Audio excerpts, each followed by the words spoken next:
All right, let's dive right in. Today we're talking about K-pop, the global music phenomenon. But we're going to ask a question that might sound a little strange. Is the K in K-pop going silent?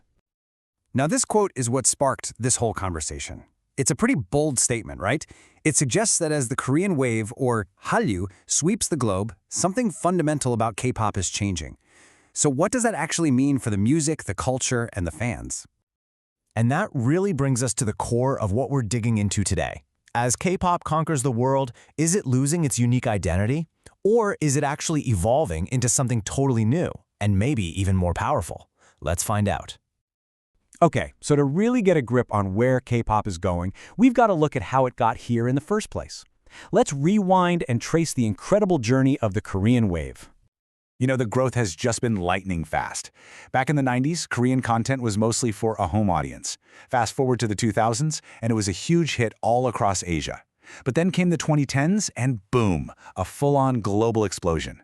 We're talking massive productions, the debut of giants like BTS and Blackpink, and even an Oscar win for Parasite. Hallyu was officially on the world stage. And get this wave isn't just cultural, it's a massive economic powerhouse. $31 billion. That's the value of South Korea's cultural exports last year alone. To put that in perspective, that's nearly half the value of all the cars a manufacturing giant like South Korea sold abroad. This proves K-culture isn't just some passing trend, it's a huge pillar of the entire economy. So, all of this incredible global expansion has pushed us into a brand new era, one that experts have started calling Made Beyond Korea. And this is where things get really interesting for what we think of as cultural identity. So what on earth does Made Beyond Korea actually mean? Well, think of it like this. It's content that still feels deeply Korean. The style, the music, the storytelling, but the people actually making it can be from anywhere in the world. The idea here is that the cultural DNA is what's important, not necessarily the passport of the person creating it. It's about exporting the whole vibe, the essence, not just a physical product. And you really don't have to look any further than Blackpink to see this in action. I mean, look at their lineup. The members have roots that stretch from Thailand to New Zealand to Australia. Jisoo is the only one who's lived in South Korea her whole life. They are literally the living, breathing embodiment of this Made Beyond Korea idea, a truly global group built on a Korean cultural foundation. You know, this push to go global, it's not just some creative choice. It's a straight-up business necessity. The domestic market in South Korea is around 50 million people. The potential audience around the world? 8 billion. For K-pop to keep up its insane growth, it really has no other choice but to think globally. And the data completely backs this up. The fan base is already overwhelmingly international. If you look at social media followers, the biggest K-pop fan communities aren't in South Korea. Nope. They're in Indonesia, the US, and the Philippines. South Korea actually comes in at number 4. The global audience is already here. And it's not just the artists who are becoming more international. The music itself is changing too. It's right there in the songs. We're seeing a huge surge in English lyrics, with almost half of all new K-pop tracks featuring them now. This is a very clear, very deliberate move to connect with fans everywhere in a language they already know. Okay, so with all this change, all this global influence, it leads to a really big question, a major debate. Is K-pop being colonized by Western pop music, or is something else happening here? And that fear, it totally went into overdrive when the founder of BTS's own agency, the legendary Bang Si-hyuk, said this. He actually suggested dropping the K from K-pop to really take over the world market.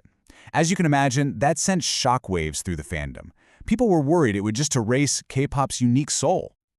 But what if we've been looking at this whole thing backwards? The big fear is that K-pop is being watered down, that it's being westernized, but the reality might just be the exact opposite. What if K-pop is actually the one doing the influencing, reshaping the global music industry by exporting its own secret sauce? So what exactly is this K-pop system we're talking about?